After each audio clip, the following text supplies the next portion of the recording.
Anda kembali di Kompas Malam. Saudara, putusan MK yang mengubah aturan terkait syarat parpol mengusung calon dalam pemilihan kepala daerah kini memungkinkan partai politik tanpa punya kursi di DPRD dapat mencalonkan kandidat kepala daerah. Otomatis PDIP bisa mengusung sendiri calon di pilkada tanpa harus terimpit koalisi. Meski masih tanda tanya, apakah pilihan PDIP akan jatuh pada Anies atau kader sendiri seperti Basuki Cahayapurnama.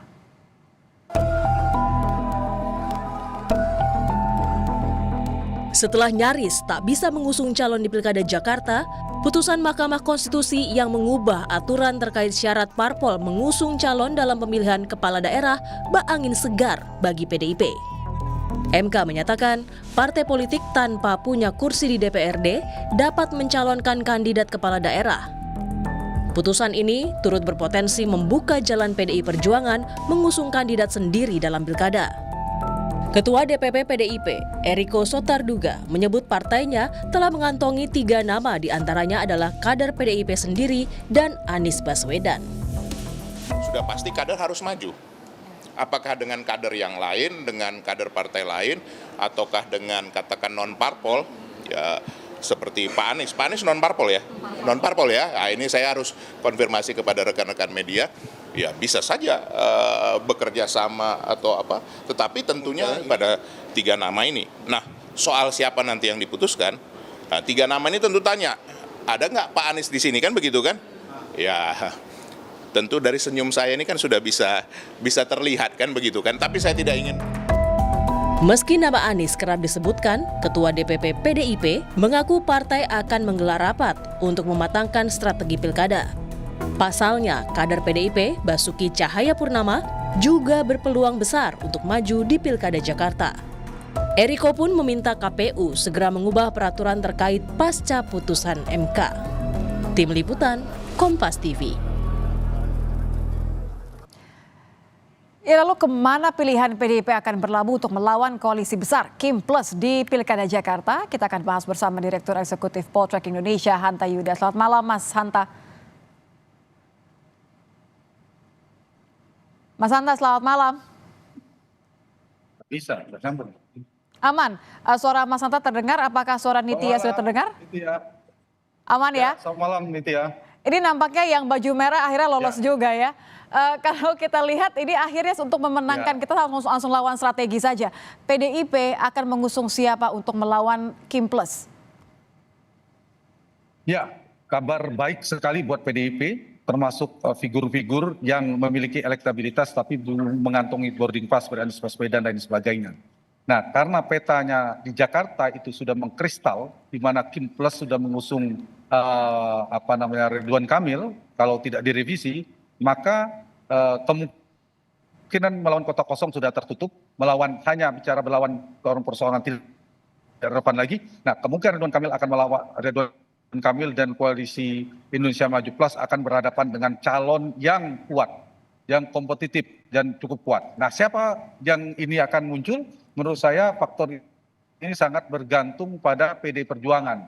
Pada PD Perjuangan, karena PD Perjuangan yang mengantongi boarding pass ini. Oleh karena itu, kalau mau kompetitif, mau bisa bertarung, bisa memenangkan pertarungan, maka elektabilitas menjadi faktor penting. Dugaan saya, yang menjadi variabel bagi PD Perjuangan adalah satu kadernya, yang kedua adalah elektabilitas yang bisa mengalahkan Ridwan Kamil. Karena itu Anies Baswedan itu mestinya masuk dalam radar PD Perjuangan untuk dipertimbangkan agar masuk menjadi penantang bagi Ridwan Kamil. Karena apa? Karena Anies Baswedan memiliki semacam elektabilitas yang tinggi yang bisa diandalkan, yang bisa juga menjadi andalan. Itu dari sisi Anies Baswedannya. Kalau kita lihat kemungkinan besarnya Anies menurut Anda, tapi kan kita bicara ini yang mengusung adalah PDIP, Mas Hanta. Apakah tidak akan besar kemungkinan perlawanan dari akar rumput PDIP kalau sampai mengusung seorang Anies Baswedan? Nah, itu juga yang menjadi persoalan. Komplikasi politiknya, kita tahu Anies dan PDIP ini memiliki titik pisah yang relatif tinggi, titik tolak. Tapi mereka juga punya titik temu. Titik pisahnya apa? Satu, ada potensi benturan ideologi. Yang kedua adalah irisan pemilihnya, konstituennya itu seperti air dan minyak, ya agak jauh, meskipun itu bisa mungkin mengalami normalisasi kalau misalnya diusung. Yang ketiga, Nitya, kita tahu juga Anies dan PDI Perjuangan, dari sisi PDI Perjuangan, PDIP memerlukan figur yang merepresentasi dari partainya, katakanlah mewakili partainya. Ini yang menjadi titik tolak, di titik temunya PDI Perjuangan maupun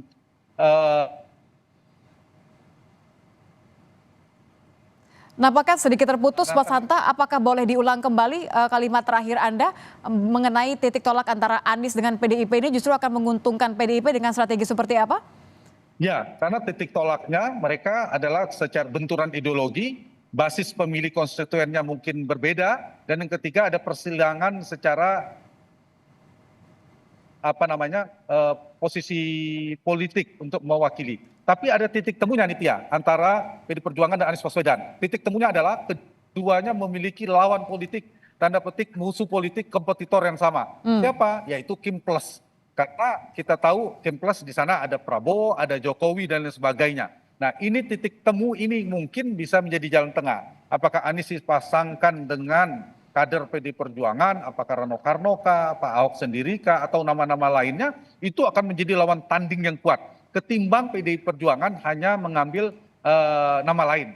Meskipun kita tahu kalau mengambil Anies Baswedan itu ada tantangan, tapi kalau tidak mengambil Anies Baswedan pun sebenarnya ada peluang bagi PDI Perjuangan. Karena per hari ini Ridwan Kamil juga secara elektabilitas belum Ya, RK masih di bawah Ahok. Tapi kalau melihat kecenderungan artinya walaupun Anies bisa menjadi suatu antitesis bagi RK atau bagi Kim Plus begitu, kelihatannya PDIP akan lebih pilih mana? Tidak akan mengusung kadernya sendiri, lebih akan pilih Anies demi menang atau akan tetap pilih Ahok menurut Anda?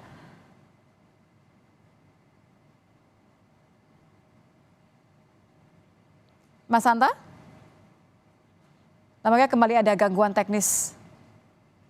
Baik, pernyataan terakhir dari Hanta Yuda, Direktur Eksekutif Poltreking Indonesia mengatakan bahwa ada peluang bagi PDIP untuk mengusung kader sendiri. Walaupun ketika mengusung kader di luar kader sendiri, ada nama-nama yang sering sekali disebutkan masuk dalam 3 besar mengerucut. Diantaranya adalah nama Anies Baswedan yang dianggap Hanta Yuda sebagai tokoh yang memiliki strategi berpeluang untuk menjadi lawan yang cukup kuat bagi Ridwan Kamil yang menjadi calon yang diusung oleh Kim Plus, saudara. Terima kasih Hanta Yuda sudah bergabung bersama kami di Kompas Malam. Nampaknya tadi ada sedikit gangguan teknis, tapi kami tangkap maksud Anda. Terima kasih.